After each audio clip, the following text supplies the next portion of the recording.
Guys, deluded, I'm back again. Now, we've seen, I don't want to say our first shocker of the World Cup, because while it wasn't a shocker, Spain versus Portugal was a good game. Obviously, Senegal versus Poland, some may count that as a shock. Germany versus Mexico, we can't forget, that might be classed as a shock. But for different reasons, I'm saying this is our first shock of the World Cup. Argentina manhandled against Croatia, and I mean manhandled 3-0. First half, yeah, you could give or take. Croatia, for me, probably edged it, but there weren't much in it. Both were kind of poor. Second half onslaught.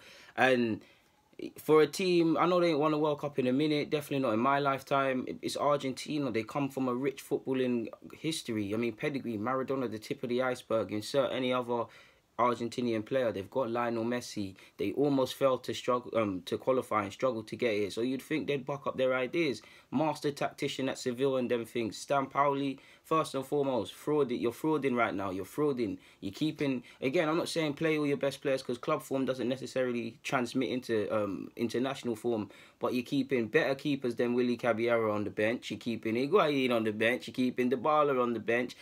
If Banega's not in this squad in any capacity, I stand corrected. But either Banega and Fazio definitely should be starting. Roque Mensa's your attacking sort of cam sort of thing. You've got Tagliafico, whatever his name is, playing poor. Mercado playing poor. Acuna playing poor. Perez playing poor. Willy Caballero playing poor. Otamendi losing his head. Bro, Messi, well, this is Messi's last World Cup, and I don't agree with the sentiment.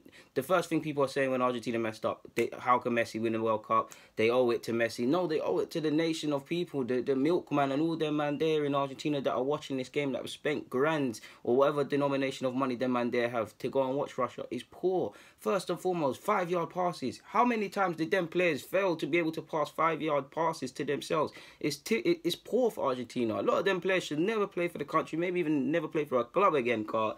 That was just madness. Obviously, Willy Caballero, we all saw the mistake, man. What are you doing? Like, you could see that happening. This happened against Spain in a friendly before the competition. This happened. It didn't happen several times in the match, but you could see it. Again, I don't mind playing football and them things there. You need to be able to play. In fact, Croatia were mocked for playing football, for bopping it by the commentators. And if you see how it started off at a goalkeeper, one of their goals, they ended up scoring. It's poor. Messi could have played better, in my opinion, but you can't attribute any of the blame from him.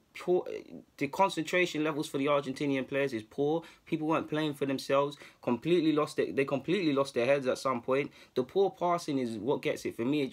Some of these players are just too poor technically to be able to give Argentina a realistic chance of winning the competition. And what makes it worse is Pauli just clearly doesn't have a clue what he's doing. I mean, even Sergio Aguero kind of gave way to that, in the sense that he said that Pauli can say what he wants.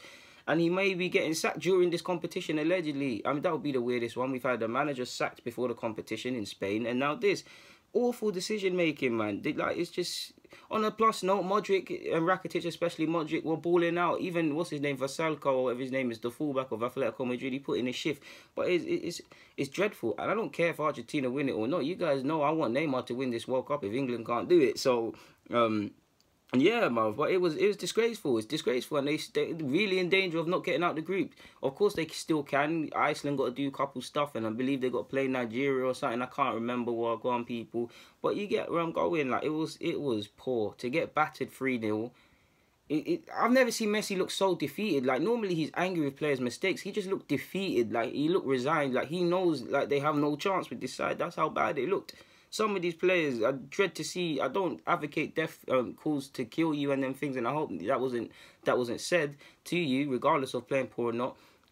I dread to think you guys what you guys are seeing on your WhatsApp, what your family and friends are messaging you, the questions being asked. Because I thought De Gea's mistake was poor in the World Cup. I mean, Jesus, what was that? The concentration levels, Willie, is not high enough. But a man's name is Willie. No disrespect, but yeah. On the side note, Peru versus France, that wasn't the best of games either. For me personally, I do believe France need to go up several levels. Again, more of the same, playing within themselves. Yeah, Mbappe scored, and it was a good bit of play from Pogba initially and everybody to get that started. But France need to up it as well. Peru, obviously, it was a game where they needed to show something, and France would always be expected to win. Denmark versus Australia, the highlight would probably be Christian Eriksen's banger. What a goal. And then we've also got, we can't not speak about VAR again playing a part in that game. So yeah, man, that's a couple World Cup thoughts anyways. But guys, deluded. Comment, subscribe, do the rest. I'm out.